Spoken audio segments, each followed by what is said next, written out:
Yeah, the next day, about 2 in the afternoon, we ended up getting rain last night, or yesterday afternoon.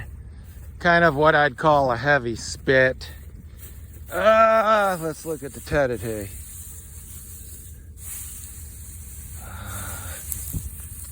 Let's see the overall feel of that versus this.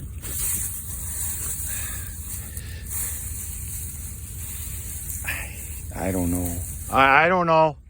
Hell, it's pretty damn hard. This is probably, yeah, this is probably drier.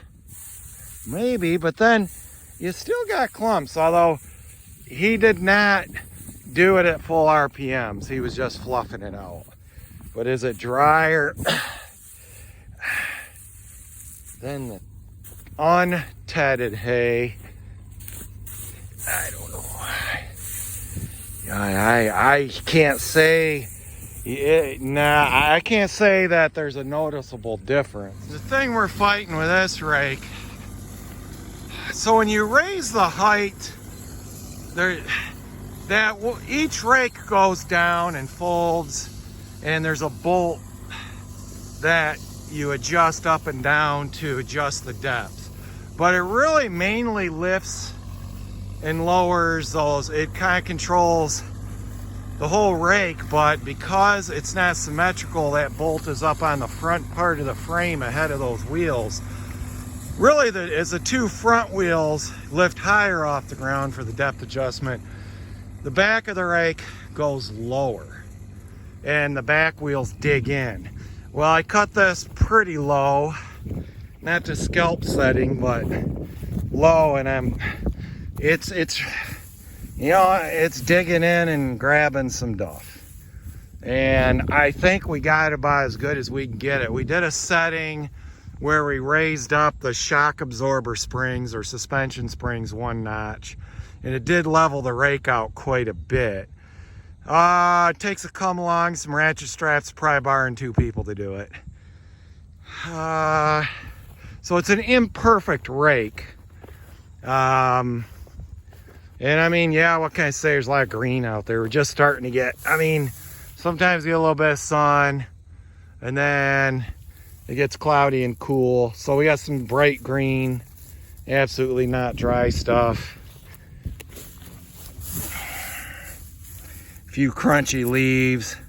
You know, it wants to dry. Well, you know what? I guess there's some duff already in the windrow. The mower picked that up, because really what we had here first cutting, I didn't do first cutting on this, I think, till about August 8th. So you had a lot of downed, lodged hay. You had some duff there. You had some stuff really didn't get picked up by the mower or rake. So I think we got that adjusted. We didn't start raking till 1 o'clock, and we spent the better part of an hour adjusting the rake, trying to make it work a little easier. So I'd like to try to get a better rake someday, or part of me says instead of buying another rake is just modify this one. You know, spend the winter really doing some welding on it, something like that. Maybe put a much longer tongue on it and really put those diversion wheels up front on the tongue. Right now that tongue's not long enough to do it, a lot like how that Vermeer rake that I saw person at Outcast Farm, I don't remember her name, but she has that Vermeer rake, and I really like that, how those wheels, because I got online and was looking on Hay Kings, and the kicker wheels that are in back in the center of the rake, people aren't really, I heard a lot of negativity about it. Some people said, didn't make damn bit of difference, wasn't worth it, they had problems with it. But so part of me says just modify this rake. I mean, there's nothing I don't see what you can't do with cut some tubing, do some welding, buy a couple wheel spindles. But yeah, I think 2 kicker wheels up front on the tongue, which means, you know, have to make a longer tongue, which is no big deal. Really the major thing I've welded on that rake has been the tongue. I think I've bent and ripped off the tongue about 3 times, because it's got it just clamps onto the frame, and that bends and wears and tears and fatigues and breaks off. Okay, Okay, looking at some tedded hay. This is on a field that was cut yesterday. And Joe came back and tedded this. He actually didn't, this is pretty clumpy here. This didn't get tedded that good. A lot thicker. Let's go to a spot where he actually got it thrown out there. I mean, again though, we've had really no drying, and we had rain last, late afternoon. Wasn't a heavy rain, but I guess this is part of the equation, right? So walking over here to the non-tedded hay, I can't say there's a lot of difference, guys, if any, guys and gals. I don't know. Maybe this is a little bit wetter on top. Hard to say. Yeah, that might be a little bit drier.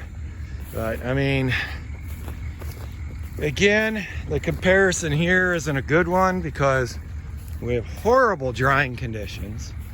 But I think it goes to show if you don't have good drying conditions, you're not going to dry anything.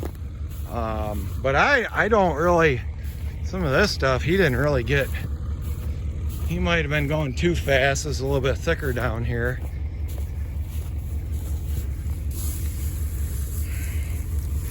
Yeah, not very scientific to tell the difference until basically you gotta see who's baling first and at what moisture. More to follow next couple days. So it's a little bit after 4 in the afternoon. We got some sun and same day here. And I could say that the non-raked mowed stuff that's had nothing handled on it yet is drier than the tedded hay.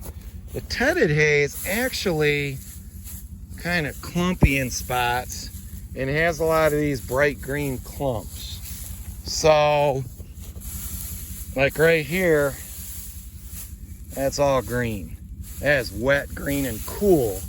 And this is second cutting. I'm sure that the tedder would be a lot different in first cutting. But the mower kind of lays it out in 3 thin rows. And yeah, it is dried a lot, which is amazing this stuff's drying in this weather.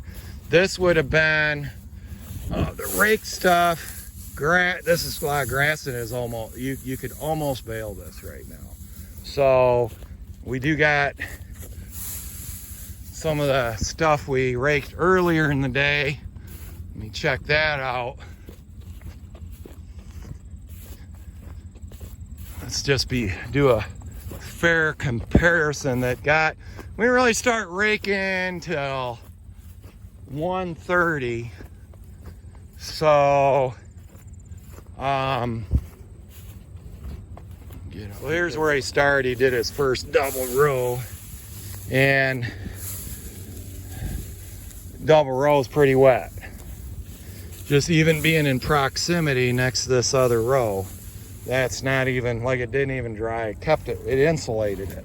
It's a single row next to it. Well, this is actually wet too. Oh, makes me question, in this case, we started raking a couple hours ago. Were we better off to, yeah, the underside of the windrow is wet. What we did, the top part is very dry, but the stuff I let lay was good. So in this case, it would have been better. The driest hay is the non-raked hay that's been laying there. And the reason these rows that have been raked, this is almost dry enough to bale. The rows that have not, or raked later and not have been raked, are the most dry. The rows that we started raking earlier in the day are the least dry. And the hay that laid out flat and has just been laying here is the most dry. And then the tedded hay would be the second driest. It might be a little bit drier or about the same as the stuff that was raked earlier today. and that's pretty dry there. There's just some clumps. So I would say, but this still has to get raked. And I raked that stuff a lot earlier than I normally would rake. Most time I would not rake until it's about 50 to 75% dry, which it was not. But because we're on such a time crunch, I didn't know how the weather was going to be. I thought it would be better to get it up off the ground. In this case, I think it would have been better just to let it lay.